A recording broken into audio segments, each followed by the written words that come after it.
Salam cerita. Nabi Daud yang punya 99 istri. Kisah di balik keinginannya menyempurnakan jadi 100. Dunia tak pernah memuaskan hati manusia. Begitulah kenyataannya. Bahkan seorang raja sekaligus nabi seperti Nabi Daud alaihissalam pernah merasakan gejolak keinginan yang berlebihan. Kisahnya menjadi pelajaran berharga tentang hawa nafsu, keadilan, dan ampunan Allah Subhanahu wa Ta'ala. Nabi Daud lahir dari keluarga besar. Ia merupakan keturunan ke-13 dari Nabi Ibrahim dan memiliki 12 saudara. Keberaniannya sudah tampak sejak muda, terutama saat ia berhasil mengalahkan Raja Jalut, seorang penguasa kejam yang ditakuti banyak orang. Kemenangan itu bukan hanya membuatnya dikenal sebagai sosok pemberani, tetapi juga mengantarkannya menjadi raja Bani Israel. Allah kemudian menganugerahkan wahyu kepadanya dalam bentuk kitab Zabur, serta mukjizat luar biasa, seperti kemampuannya melunakkan besi hanya dengan tangan kosong. Dengan keahlian itu, ia menciptakan berbagai perlengkapan perang. Suaranya yang merdu juga menjadi keistimewaan tersendiri. Gunung dan burung-burung pun ikut bertasbih bersamanya saat ia melantunkan ayat-ayat kitab Zabur. Sebagai manusia, Nabi Daud tetap tak luput dari kesalahan.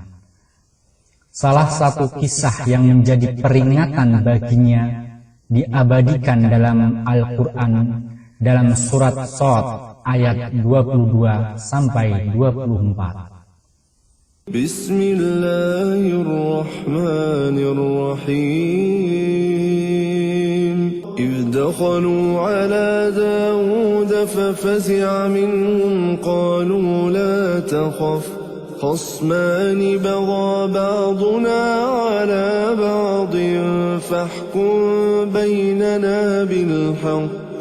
فاحكم بيننا بالحق ولا تشطط واهدنا إلى سواء الصراط إن هذا أخي له 99 نعجة ولي نعجة واحدة فقال أكفلنيها وعزني في الخطاب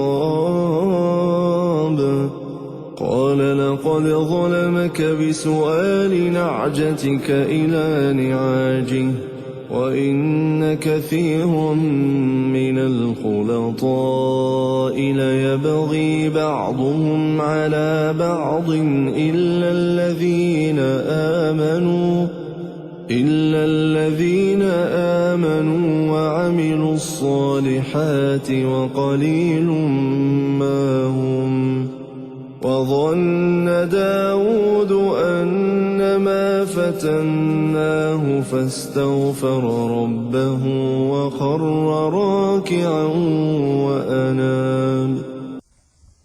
Artinya, ketika mereka masuk menemui Daud, dia terkejut karena kedatangan mereka. Mereka berkata, "Janganlah takut, kami berdua sedang berselisih. Sebagian kami berbuat aniaya kepada yang lain. Maka berilah keputusan di antara kami dengan hak. Janganlah menyimpang dari kebenaran, dan tunjukilah kami ke jalan yang lurus." Salah seorang berkata, "Sesungguhnya ini saudaraku, dia mempunyai 99 ekor kambing betina, sedangkan aku mempunyai seekor saja. Lalu dia berkata, biarkan aku yang memeliharanya. Dia mengalahkanku dalam perdebatan. Dia, Daud, berkata, sungguh, dia benar-benar telah berbuat zalim kepadamu dengan meminta kambingmu itu untuk digabungkan kepada kambing-kambingnya. Sesungguhnya, banyak di antara orang-orang yang berserikat itu benar-benar saling merugikan satu sama lain, kecuali orang-orang yang beriman dan beramal saleh. Dan sedikit sekali mereka itu. Daud meyakini bahwa kami hanya mengujinya, maka dia memohon ampunan kepada Tuhannya dan dia tersungkur, jatuh, serta bertaubat. Kala itu, sebagai raja, ia telah memiliki 99 istri. Namun keinginannya belum juga puas. Ia ingin menggenapkannya menjadi 100 dengan cara kurang terpuji. Meskipun kisah ini lemah, Imam As-Suyuti dalam kitab Al-Iqil menjelaskan bahwa cerita tentang Nabi Daud yang menyukai seorang wanita lalu mengutus suaminya hingga terbunuh berasal dari riwayat yang tidak kuat. Semua sanad kisah tersebut bersumber pada Abu Yazid Al-Raqasi, seorang perawi yang sangat lemah hingga hadisnya ditinggalkan. Namun demikian, berikut ceritanya. Dikisahkan bahwa Nabi Daud alaihissalam diduga telah menjebak seorang prajurit dalam kondisi perang agar gugur sebagai syahid. Tujuannya agar ia bisa menikahi istri prajurit tersebut. Rencana itu berhasil. Ia pun mengambil wanita itu sebagai istri dan menjadikannya yang ke-100. Tindakan ini menuai teguran langsung dari Allah Subhanahu wa Ta'ala melalui cara yang tak terduga. Suatu hari, 2 orang datang menemui Nabi Daud. Mereka masuk tiba-tiba, membuatnya terkejut. "Jangan takut," kata salah seorang dari mereka. "Kami sedang berselisih. Salah satu dari kami telah berbuat aniaya kepada yang lain. Maka berilah keputusan yang adil di antara kami. Jangan menyimpang dari kebenaran, dan tunjukkanlah kepada kami jalan yang lurus."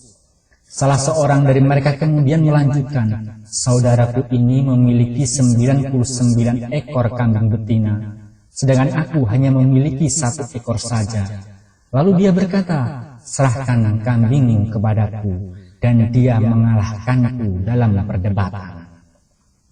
Mendengar itu, Nabi Daud segera menyimpulkan, "Sungguh, dia telah berbuat zalim kepadamu dengan meminta kambingmu untuk digabungkan dengan kambing-kambingnya. Sesungguhnya banyak orang yang berserikat cenderung saling menzalimi satu sama lain, kecuali mereka yang beriman dan beramal saleh, dan mereka itu sedikit jumlahnya."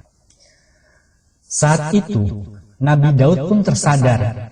Ia memahami bahwa peristiwa ini bukan sekedar sengketa biasa, melainkan sebuah ujian dan teguran langsung dari Allah. Ia segera beristighfar, bersujud, dan bertaubat dengan penuh penyesalan.